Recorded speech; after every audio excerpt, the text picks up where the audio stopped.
राजा हमरा के भूल गइला म्यूजिक बाय लिसा। करे गोदी में जाके झूल गइला।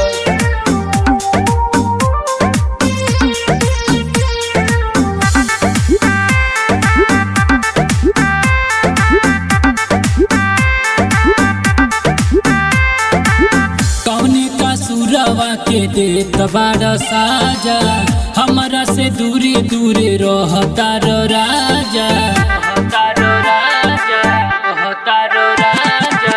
सुदिया केला कबो मनवा के मारी, एक रस नीक रहे नैहर के यारी।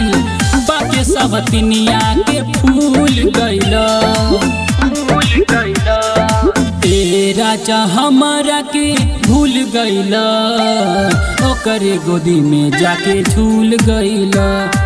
ए राजा हमरा के भूल गइला, ओकरे गोदी में जाके झूल गइला।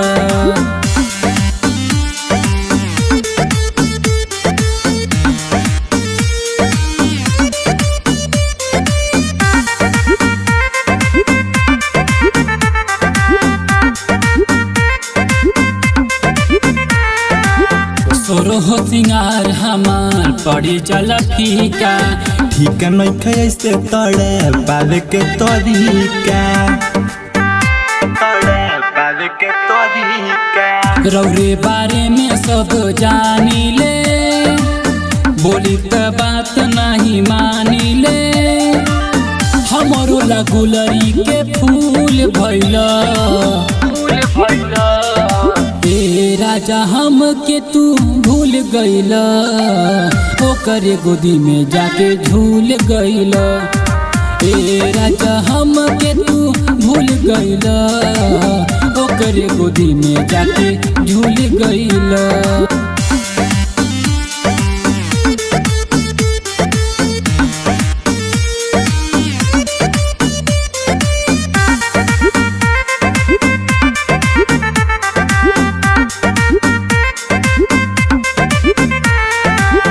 बहरी से आवे घूमी आधी आधी रात के, गोलू रसीला पिया बुझेला न बात के।